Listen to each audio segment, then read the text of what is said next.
इंसान की फितरत अगर सीखने वाली हो तो one sentence can change your life.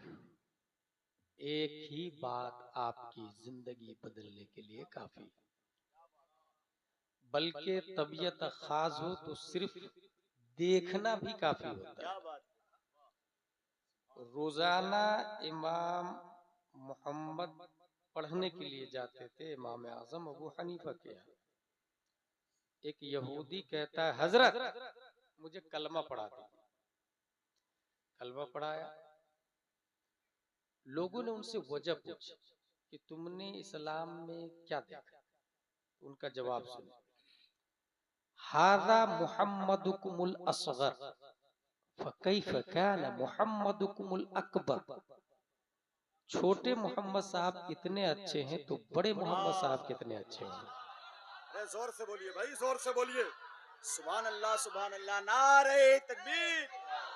जोर से बोले, नारे रिसालत, नारे हैदरी, मसलके आला हजरत। सुभान अल्लाह, सुभान अल्लाह, क्या बात है हजरत।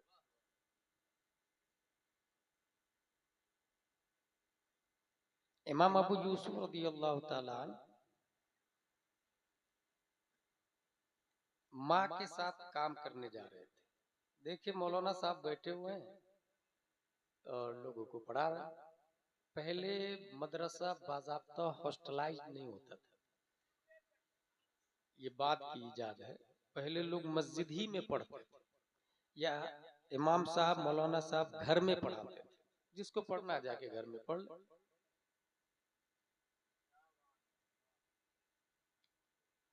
इमाम अबू यूसुफ अपनी माँ के साथ काम करने जा रहे थे।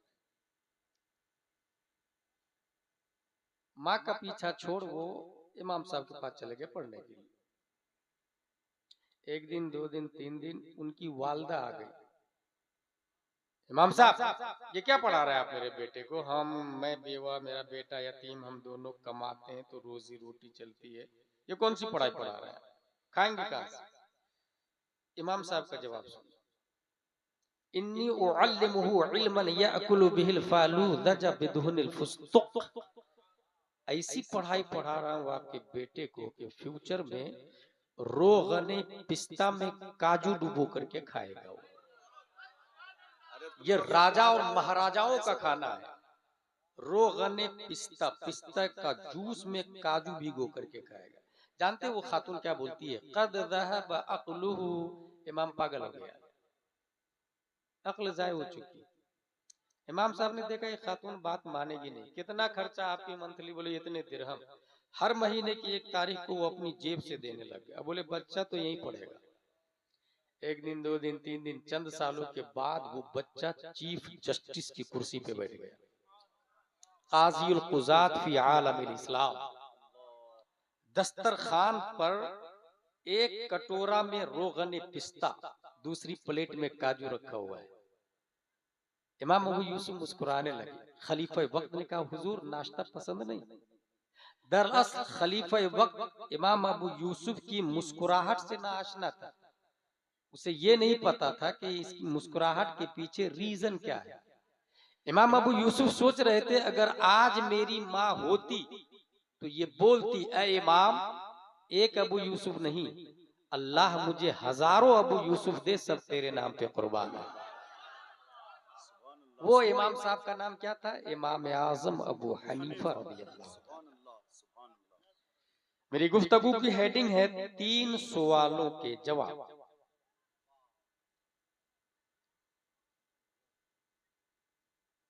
पहला सवाल, कुरान की कितनी किस्में? जवाब, कुरान 3 तरह के हैं। लफ्जी कुरान, नक्शी कुरान और मानवी कुरान। लफ्जी कुरान जो हम बोलते पढ़ते हैं, अल्हम्दुलिल्लाहि रब्बिल आलमीन, इसको कहते हैं लफ्जी कुरान। नक्शी कुरान जो लिखा हुआ है, अलिफ ऐसा, लाम ऐसा, फिर हा, फिर मीम, फिर दाल, वो जो लिखा हुआ है ना उसको कहते हैं नक्श। सतह किरतास पर जो मनकूश नजर आता है उसको कहते हैं नक्श कुरान। तीसरा मानवी कुरान। अल्हम्दुलिल्लाहि रब्बिल आलमीन, इसका माना क्या हुआ? तमाम तारीफें अल्लाह के लिए। ये तीसरा कुरान हो गया मानवी कुरान। अच्छा, लफ्जी कुरान का ताल्लुक जुबान से है, हाथ से नहीं बोलता है। पार्ट्स ऑफ बॉडी सेम है, याद रखिएगा। ये भी गोश्त है, ये भी गोश्त है, मगर ये बोलती है, ये नहीं बोलता है। सब कुछ सेम है। अच्छा, कुछ ऐसे लोग हैं आपके मुजफ्फरपुर में कि जुबान भी है, दांत भी है, सनाया उलिया भी है, सुफला भी है, तवाहिन भी है, नवाजिज भी है, सब कुछ है। किनारा जुबान भी है, दाढ़ भी है, बीच जुबान भी है, तालू भी है, नोक जुबान भी है, जर जुबान भी है, मगर काफ नहीं अदा कर सकता, बल्कि एक लफ्ज भी नहीं बोलता, उसको गूंगा बोलते हैं। सब कुछ है, मखरज है, खुरूजे हुरूफ नहीं है। तो ये जो लफ्जी कुरान है इसका ताल्लुक जुबान से, और वो जो नक्शी कुरान है उसका ताल्लुक टचिंग से है, छूने से, वो जो दिखता है ना। मानवी कुरान का ताल्लुक समझने से। ये हम सब मसला जानते हैं कि अगर इंसान का गुस्ल न हो छू नहीं सकता, बल्कि पढ़ नहीं सकता। गुस्ल न हो तो कुरान पढ़ नहीं सकता। ठीक है, ये हो गया लफ्जी कुरान हराम उस पर जिस पर गुस्ल फर्ज है। अब अगर आप पढ़ना चाहते हैं, यानी कुरान को जुबान पर लाना चाहते हैं, तो गुस्ल करना पड़ेगा। दूसरा है नक्शी कुरान, वुजू नहीं हो तो छूना हराम, छूने के लिए आपको वुजू करना पड़ेगा। अब तीसरा कुरान मानवी कुरान। अगर दिल में अदावत मुस्तफा है तो समझना हराम। कुरान समझ में नहीं आया। कुरान जिस तरह छूने के लिए वुजू करना पड़ेगा, पढ़ने के लिए गुस्ल करना पड़ेगा, ऐसे ही समझने के लिए मोहब्बत मुस्तफा शर्त है। अब बात समझ में आई, अशरफ अली थानवी क्यों नहीं समझ पाया, रशीद अहमद गंगोही क्यों नहीं समझ पाया, कासिम नानोतवी क्यों नहीं समझ पाया, सलमान रश्दी क्यों नहीं समझ पाया, जाकिर नायक क्यों नहीं समझ पाया, कासिम नानोतवी क्यों नहीं समझ पाया, अबुल आला मौदूदी क्यों नहीं समझ पाया। अबू जहल कुरान देखा भी सुना भी फिर भी नहीं समझ पाया, क्योंकि उनके दिमाग में अदावत मुस्तफा थी। बात समझ में आ गई, छूने के लिए उसे वुजू करना पड़ेगा, पढ़ने के लिए उसे गुस्ल करना पड़ेगा, समझने के लिए मोहब्बत मुस्तफा छाती में चाहिए। कुरान को सबसे ज्यादा समझा है अबू बकर ने, सबसे ज्यादा मोहब्बत मुस्तफा है। कुरान को समझा है इमाम आजम ने, सबसे ज्यादा मोहब्बत मुस्तफा है। और माजी करीम ने 10 शब्बान 1272 हिजरी 14 जून 1856 ईस्वी सबसे ज्यादा किसी ने मोहब्बत मुस्तफा किया, उसी को कहते हैं सुन्नियों की आन बान शान इमाम अहमद रजा खान। नारे तकबीर, जोर से बोले नारे रिसालत, मसलके आला हजरत, फैजाने आला हजरत, खानदाने आला हजरत, तालीमाते आला हजरत, बस्ती बस्ती करिया करिया, खलीफा ताजुश शरिया, तहफ्फुज़ ईमान कॉन्फ्रेंस। क्या बात है हजरत। समझने के लिए अव्वलन अक्ल चाहिए और सानियन इल्म चाहिए। क्या बात। अक्ल कहाँ रहती है?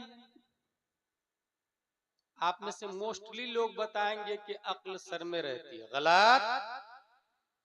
इमाम मालिक कहते हैं अक्ल दिल में रहती है, इमाम शाफई कहते हैं अक्ल दिल में रहती है, इमाम अहमद बिन हंबल कहते हैं अक्ल दिल में रहती है, अल्लामा गुलाम रसूल सईदी ने तहकीक की। लेकिन अपने लोगों के इमाम आजम अबू हनीफा कहते हैं नहीं, अक्ल दिल में नहीं सर में रहती है। और दलील ये देते हैं कि इंसान का स्क्रू ढीला हो जाता, दिल की धड़कन बाकी रहती है। अगर अक्ल का ताल्लुक दिल से होता तो धड़कने के साथ साथ अक्ल की भी सलामती चाहिए, मगर जितने पागल है दिल धड़कता है, दिमाग काम नहीं करता है। मुशाहदा ये बोलता है कि अक्ल दिल में नहीं सर में रहती है। ये बात होगी अक्ल सर में रहती, अक्ल बढ़ती कैसे? अक्ल की कई किस्में हैं और इस पर एक मुफस्सल मेरी तकरीर है। एक साइंटिस्ट है जिसका नाम है हेनरी फोर्ड। ये पैदा हुआ है 1867 में, 67। ये बोलता है 8 तरीके हैं अक्ल को बढ़ाने के। उसने लिखा है 8 ways to keep your mind sharp। Number 1, learn a foreign language। Number 2, try a new activities। Number 3, eat the brain boosting food। Number 4, exercise। Number 5, get some sleep। Number 6, stay on top of your health condition। Number 7, meditate। Number 8, connect। आसान लफ्जों में बताऊं तो नई language सीखना, body को maintain करना, dry fruit खाना, सोना, लोगों से मिलते रहना, मुराकबा में जाना। ये दिमाग बढ़ाने के 8 तरीके हैं। किसने बताया? Henry Ford. ये कौन है? कॉन्वेंट वाला, सेंट पायस वाला, सेंट जोसेफ वाला, CBSE वाला। अब आइए जरा इधर मदरसा फातिमतुज ज़हरा लिल बनात की तरफ आते हैं। इन लोगों की क्या राय है? अक्ल कैसे बढ़ती है? अगर आप तामीर अदब अव्वल दोम सोम चहारुम अनवार शरीयत इअदादिया उला सानिया सालसा राबिया खामिसा सादिसा साबिया तामिना फजीलत मुफ्ती का कोर्स करेंगे तो उसमें बुखारी शरीफ आए। ये है बुखारी शरीफ। इस बुखारी शरीफ में एक हदीस शरीफ लिखी हुई है और वो हदीस शरीफ ये है, अन मुआविया रज़ियल्लाहु अन्हु क़ाल समिअतु रसूलल्लाह सल्लल्लाहु अलैहि वसल्लम यक़ूल मन युरिदिल्लाहु बिही खैरन युफ़क़िहु फ़िद्दीन व इन्नमा अना क़ासिम वल्लाहु युअति वलन तज़ाल हाज़िहिल उम्मह क़ाइमा अला अम्रिल्लाह ला यज़ुर्रुहु मन ख़ालफ़हुम हत्ता याति अम्रुल्लाह इला आखिर। इस बुखारी शरीफ में ये लिखा हुआ है कि अल्लाह तबारक व तआला दीन की समझ उसे देता है जिसके साथ भलाई का इरादा फरमाता है। अब देखिएगा, दीन की समझ उसे देता है जिसके साथ भलाई का इरादा। ये समझ लफ्ज आया, समझ अक्ल। उसके जस्ट बाद में आया इन्नमा अना कासिम, मैं बांटता हूं।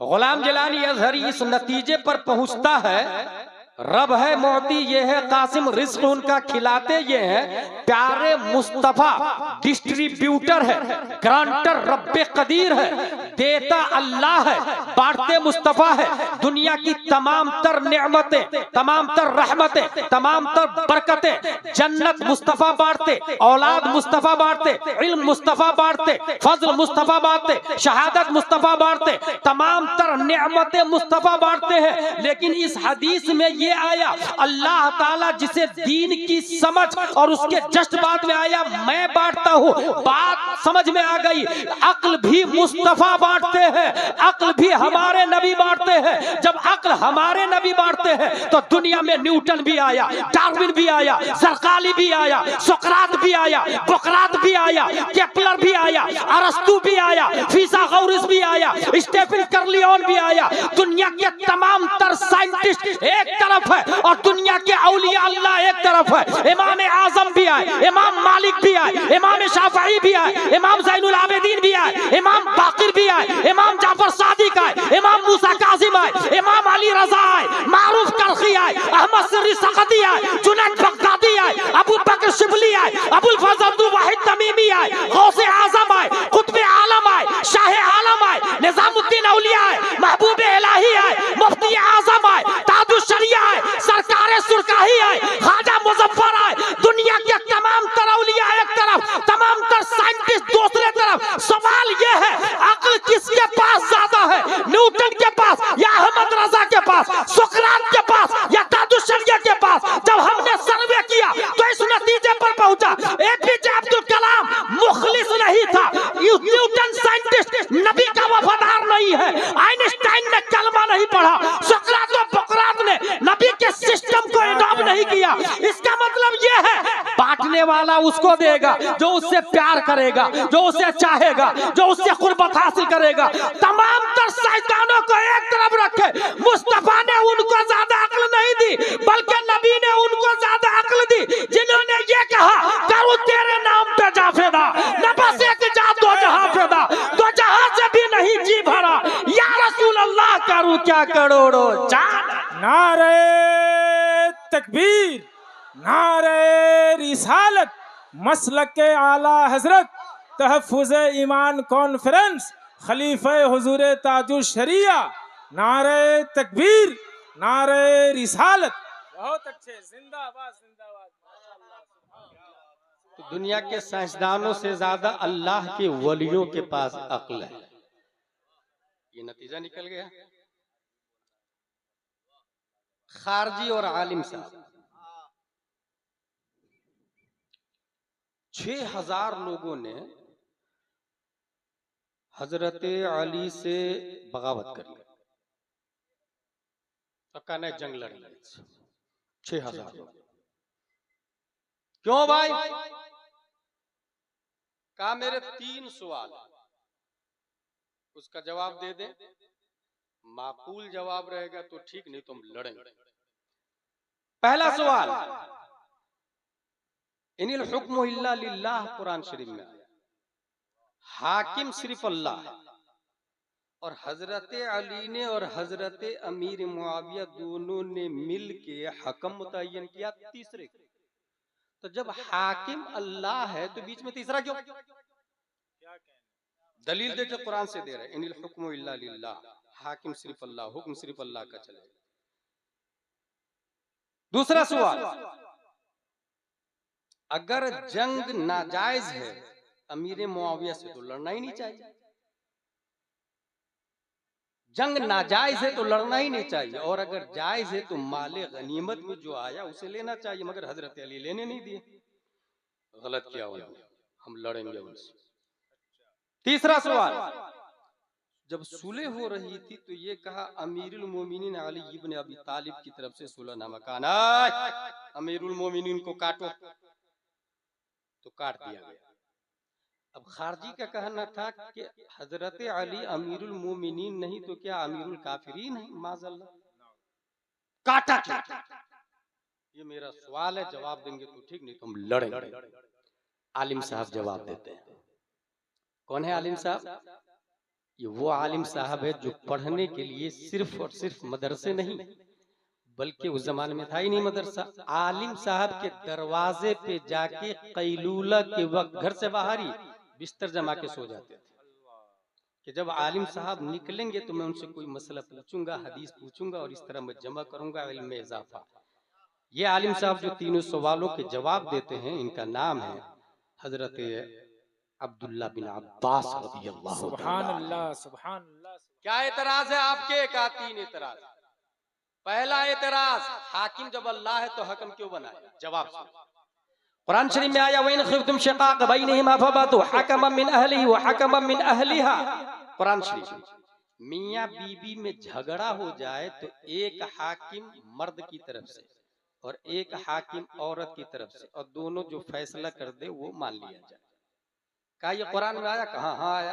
कहा ये बताओ मियां बीबी का झगड़ा बड़ा है या हजरत अली और अमीर मुआविया का झगड़ा बड़ा है? कहा ये वाला बड़ा है। कहा जब ये वाला बड़ा है तो छोटे झगड़े में अल्लाह ने कहा गैरुल्लाह को हाकिम बनाओ। छोटे झगड़े, मियां बीबी के झगड़े में हाकिम गैरुल्लाह को बनाने का हुक्म दिया अल्लाह ने, तो इतने बड़े मामले में अगर उन्होंने हकम बनाया, सही किया या गलत? कहा नहीं, सही किया। अच्छा क्या जवाब मिल गया। दूसरा एतराज, जंग नाजायज थी तो लड़ना नहीं था, और जायज थी तो माले गनीमत क्यों नहीं? माले गनीमत में क्या होता है? जो माल आया वो आपका है, औरतें आई तो वो बांदी होती, और बांदी से काम भी लेना जायज है, सोहबत भी जायज, और या नहीं तो आजाद करके उनके साथ निकाह कर, ये नियम।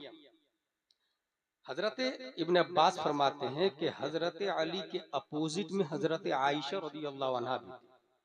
और कुरान शरीफ में आया वो अज़वाजुहु उम्महातुकुम, नबी की बीवियां तुम्हारे लिए माँ है। क्या कोई माँ को बांदी बनाएगा? कहा नहीं। कहा सही किया या गलत हजरत अली ने? कहा सही किया।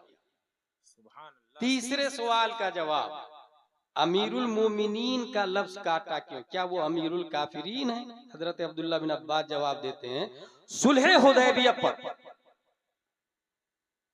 जब मुसालहत हो रही थी तो ये कहा ये सुलह मोहम्मदुर रसूलुल्लाह की तरफ से। कुफारों ने कहा नहीं, हम रसूलुल्लाह मानते ही नहीं, हम अगर मानते तो झगड़ा क्यों?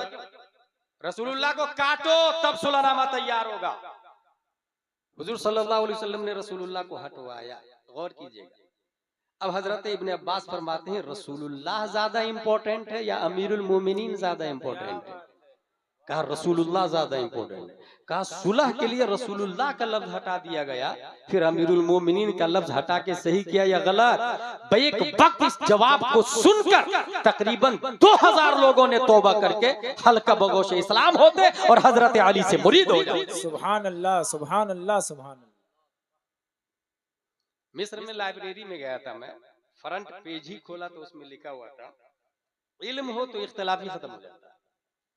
और उसकी मिसाल दी कि 4 अंधे के सामने में हाथी को रखा गया और कहा बता हाथी किसको कहते हैं? What is the definition of elephant? माज़ा अत-तारीफ लिल-फील, हाथी किसको कहते हैं? एक ने सूंड को छुआ तो कहा खुरदुरापन है और इस साइज का है और लंबा है खंबा की तरह। एक ने कान को छुआ और कहा हाथी पत्ती की तरह, केले के पत्ते की तरह। एक ने पीठ को छुआ, कहा हाथी मुसत्तह सतही है, छत की तरह। और जब आंख दी गई तो देखा कि हाथी किसको कहते हैं। इल्म न हो तो खुद सूफिया किराम फरमाते हैं इंसान को तन्हाई में अपनी जहालत से डरना चाहिए, अपनी जहालत से। यहाँ एक भारी लफ्ज जिम्मेदारी से बोल रहा हूं मैं। जंगे बद्र में जो लोग गिरफ्तार हुए थे, हुजूर सल्लल्लाहु अलैहि वसल्लम ने फरमाया फिदिया दे के आजाद हो जाओ, और जिसके पास फिदिया नहीं है तो सहाबा को पढ़ाए बदले में आजाद हो जाए। और कीजिएगा किसको नबी ने छोड़ा? अपने कातिल को। वो लोग कत्ल करने आए थे ना नबी को, अपने कातिल को एजुकेशन के बदले छोड़ा। इसका मतलब मोदी योगी डेंजरस नहीं है, इलिटरेसी ऑफ मुस्लिम मुझसे ज्यादा खतरनाक। वो हमारे लिए ज्यादा खतरनाक नहीं, हमारी जहालत उससे ज्यादा खतरनाक। इसकी दलील ये हदीस शरीफ है जो मैं दे रहा हूं। अपने नबी के कातिल को छोड़ा नबी ने। अच्छा कुछ लोग ये हैं 60-70 साल के, तो वो समझते हैं कि नहीं मेरे अंदर सूझबूझ आ गई है। गलत। अगर 70 साल होने की वजह से सूझबूझ आ जाए तो दुनिया के हर बूढ़े को मुफ्ती होके मरना चाहिए, आलिम होके मरना चाहिए। ये मोबाइल अगर आप 2 साल के बच्चे को दे तो देखेगा खूब मजे लेके देखेगा, मर्जी होगी तो पानी में भी फेंक देगा। सही। डायमंड को दे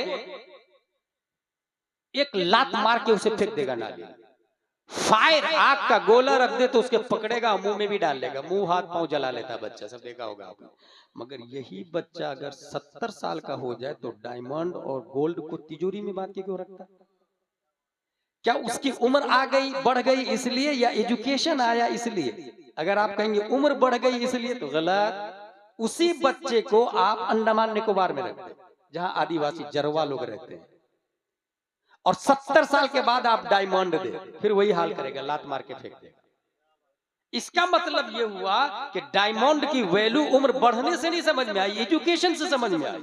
तो जो 60-70 साल के हैं वो इस्लामिक समझने की दुनिया में दूध पीते बच्चे की तरह। अगर वो दूध छोड़ना चाहते हैं तो यस्सरनल कुरान आज से शुरू करें। यस्सरनल कुरान पढ़ना शुरू किया तो दूध छोड़ा। अगर बचपना खत्म करना चाहते हैं तो अनवारे शरीयत से कानून शरीयत पर आए। अब उन्हें बचपना में कदम रखें। अगर बालिग होना चाहते हैं तो बहार शरीयत शुरू करें, और अक्ल कमाल को पहुंचाना चाहते हैं तो फतावा रज़विया पढ़ना शुरू करें। शेख सुभान सादी अल्लाह, कहते हैं सुभान बुजुर्गी इल्म अस्त न के उम्र अस्त। बुजुर्गी इल्म से है, उम्र से नहीं है भाई साहब। क्या बात। एक सैयद साहब और आलिम साहब, आलिम साहब को देखा मदीना शरीफ में, सैयद साहब जलाल में आ गए। अंतल्लज़ी हव्वलता दीन जद्दी अलल क़यास, तुम वही हो ना जो मेरे नाना के दीन को अक्ल के गिर्द घुमाते हो। आलिम साहब ने कहा ला वल्लाही, खुदा की कसम मैं ऐसा नहीं करता। कहा ला बल अंता, नहीं तुम ही मेरे नाना के दीन को अक्ल कयास के गिर्द घुमा रहे हो, तुम ही हो। कहा नहीं हुजूर, आप सैयद साहब ऊंची जगह बैठे, मैं गैर सैयद हूँ, नीची बैठता हूँ, क्योंकि आपकी हैसियत मेरे लिए ऐसे ही है जैसे नबी की हैसियत सहाबा के दरमियान है। सुभान अल्लाह, इसलिए आप ऊंची जगह बैठे। ऊंची जगह बैठाया और सैयद साहब से कहा आपकी बारगाह में 3 सवाल। पहला सवाल, कम सहम रजुल, इंतकाल के बाद मर्द का कितना हिस्सा है और औरत का कितना हिस्सा है? सैयद साहब ने जवाब दिया लिज़्ज़करि मिस्लु हज़्ज़िल उन्सयैन, मर्द का डबल है औरत से। कहा ये बताइए ताकतवर कौन है, मर्द या औरत? कहा मर्द ताकतवर है। कहा जो ताकतवर है उसी को ज्यादा मिल रहा है। अक्ल ये कह रही है कि जो कमजोर है उसे ज्यादा मिलना चाहिए। क्या बात। अक्ल तो ये कह रही है जो कमजोर है औरत उसे ज्यादा मिलना चाहिए, मगर दीन बोल रहा है कि मर्द को डबल मिलेगा। तो बताइए मैं दीन की चला रहा हूं या अक्ल की चला रहा हूं? कहा नहीं दीन की चला रहे हैं। कहा दूसरा सवाल, अस्सलातु अफज़ल अम अस्सौम, नमाज अफजल है या रोजा? कहा नमाज अफजल है। कहा हालत हैज में नमाज की कज़ा होनी चाहिए ना कि रोजे की कज़ा। और शरीयत बोलती है औरत जब पीरियड में हो तो नमाज की कज़ा नहीं है, रोजे की कज़ा है। कज़ा तो नमाज इंपॉर्टेंट है ना, रोजे से ज्यादा इंपॉर्टेंट नमाज, तो नमाज की कज़ा करनी चाहिए ना। तो दीन बोलता है रोजे की कज़ा, अक्ल कहती है नमाज की कज़ा। बताइए मैं अक्ल की चलाता हूँ या दीन की चलाता हूँ? कहा नहीं आप दीन की चला रहे हैं, अक्ल की नहीं चला रहे, दीन की चला रहे। तीसरा सवाल, अल बौल अंजस अमिन नुतफा, पेशाब ज्यादा नापाक है या नुतफा ज्यादा नापाक है? क्योंकि नुतफे से इंसान बनता है, पेशाब से इंसान नहीं बनता है। याद रखिए नुतफा से इंसान बनता है। पेशाब ज्यादा नापाक या नुतफा ज्यादा नापाक? कहा पेशाब ज्यादा नापाक। कहा जब पेशाब ज्यादा नापाक है तो पेशाब निकलता है तो सिर्फ वुजू टूटता है, और नुतफा निकलता है तो गुस्ल टूट जाता है। अक्ल तो ये कहती है कि पेशाब से गुस्ल टूटना चाहिए, मगर पेशाब से सिर्फ वुजू टूट रहा है। अक्ल कह रही है पेशाब से गुस्ल टूटना चाहिए, शरीयत बोलती नहीं, दीन बोलता नहीं, पेशाब से सिर्फ वुजू टूटेगा।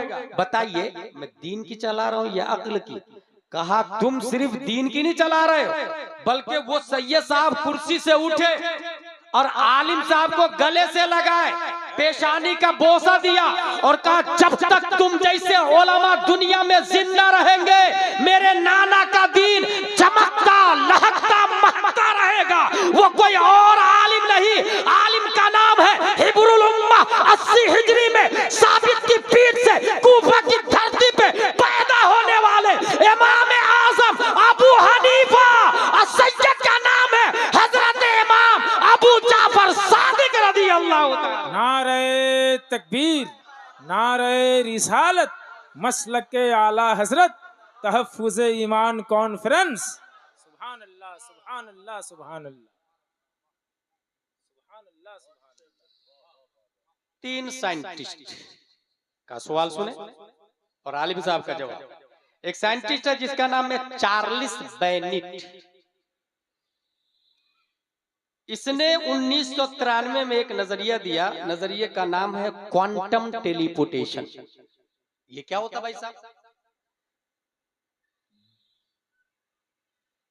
जर्रे की हालत का इंतहाई छोटा, क्वांटम कहते हैं इंतहाई छोटे जर्रे की हालत,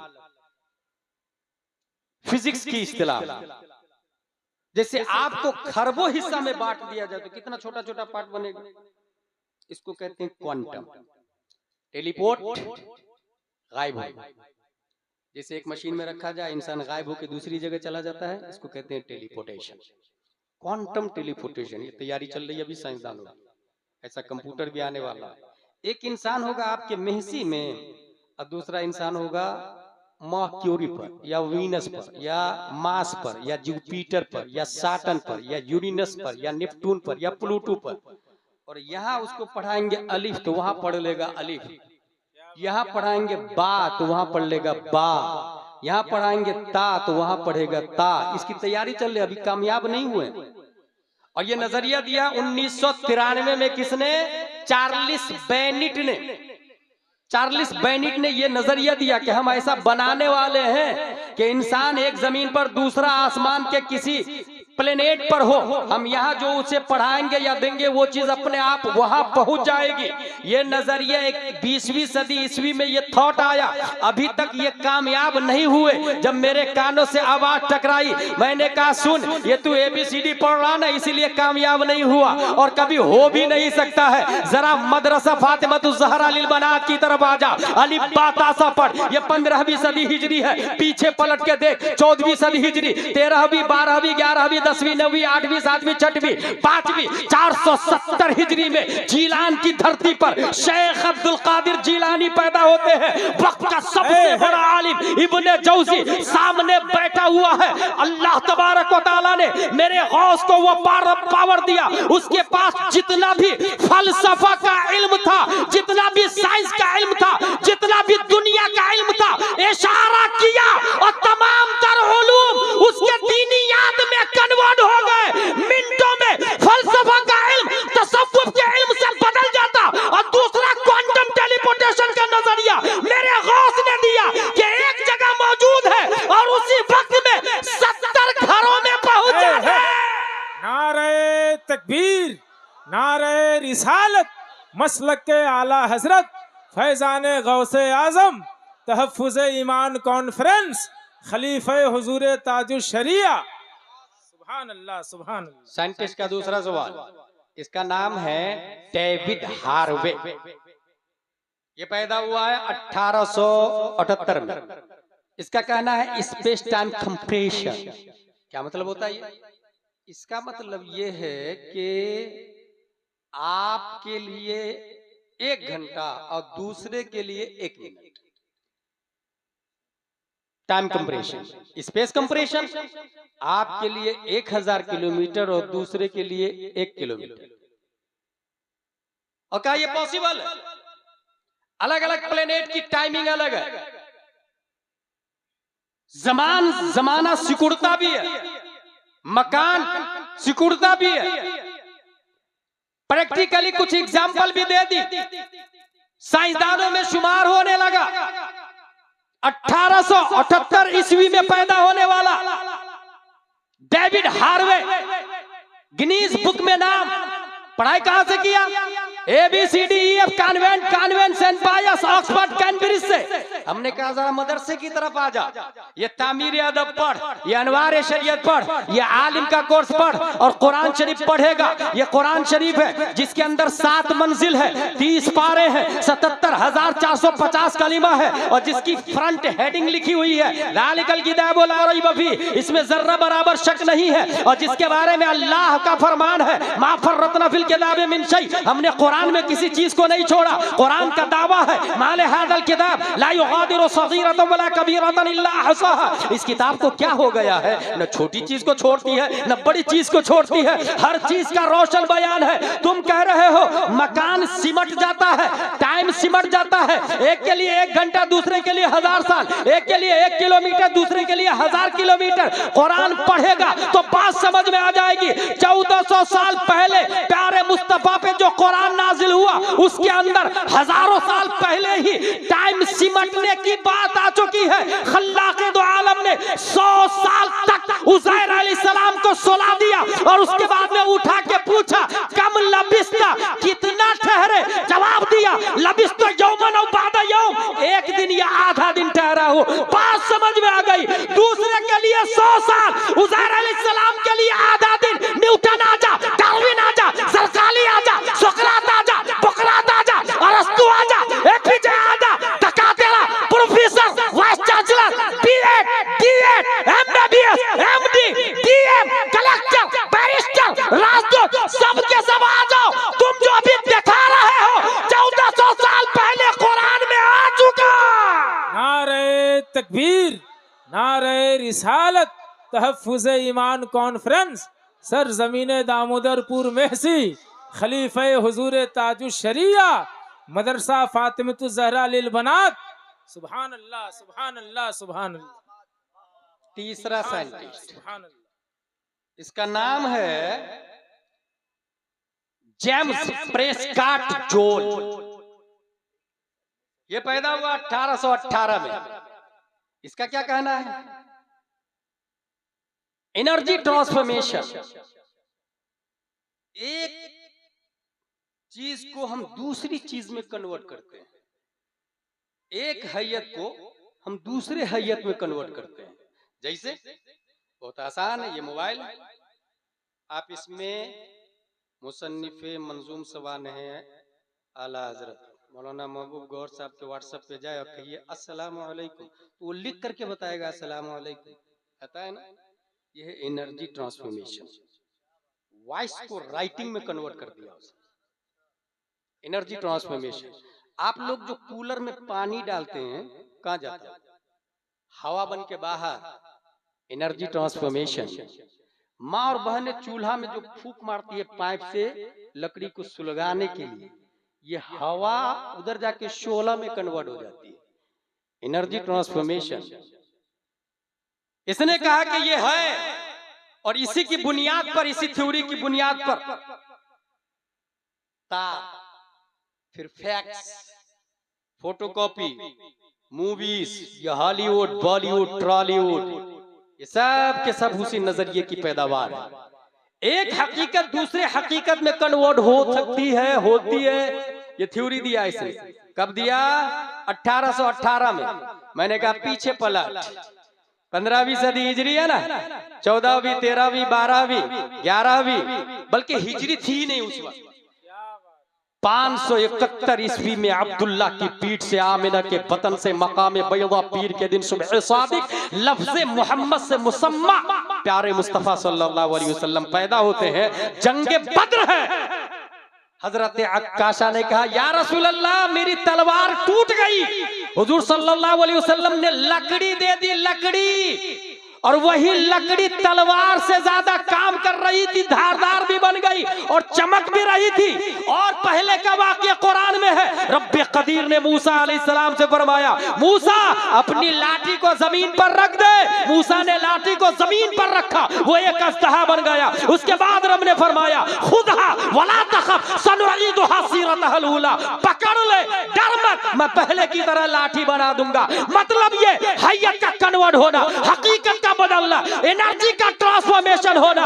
1400 साल पहले कुरान में आया कि बरसों पहले अल्लाह ने अपने नेक बंदों के हाथ एनर्जी को ट्रांसफॉर्म करवा के बता दिया। सुभान अल्लाह सुभान अल्लाह। एनर्जी को बदला, हकीकत को बदला।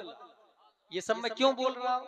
ये सब इसलिए बोल रहा हूँ कि 98% आपके बच्चे जानवर की तरह, पागलों की तरह कॉन्वेंट और सेंट पायस में ABCD पढ़। 98% कोई समझने को तैयार नहीं। बुखारी क्या, मुस्लिम क्या, कुरान क्या, और इसकी लॉजिक क्या है? लॉजिक ये है कि इससे फ्यूचर क्या होगा, फ्यूचर इसका क्या होगा। मेरे भाई, पहली बात तो ये कि फ्यूचर के बारे में खुद आपको नहीं पता है कि कल आप रहेंगे भी फ्यूचर देखने के लिए, मगर ये वो इल्म है जो फ्यूचर ही के लिए स्पेशल उतारा गया है। एक सहाबी रसूल हुजूर सल्लल्लाहु अलैहि वसल्लम की बारगाह में आते, जिब्रील अलैहिस्सलाम आए, या रसूल अल्लाह, फला सहाबी का इंतकाल होने वाला है। अपने पास कोई आके कह दे तुम्हारा इंतकाल होने वाला, डॉक्टर बोल दे तुम्हारा इंतकाल होने वाला है, क्या हाल होगा? मगर वो सहाबी सीधा नबी की बारगाह में आते, या रसूल अल्लाह, कोई अच्छा काम बताइए ना, मैं तो इंतकाल करने वाला हूँ ही, तो कोई अच्छा काम बताइए ना जिससे मेरी अच्छी मौत हो। जानते हैं हुजूर सल्लल्लाहु अलैहि वसल्लम ने क्या फरमाया? आप पढ़ने में मशगूल हो जाइए। सुभान अल्लाह सुभान अल्लाह। मरने वाले को पढ़ने के बारे में बताया जा रहा है, मरने वाले को पढ़ने के बारे में बताया जा रहा है। इसका मतलब यह है कि ये वो इल्म है जो मरने से पहले कम, मरने के बाद मुकम्मल अपना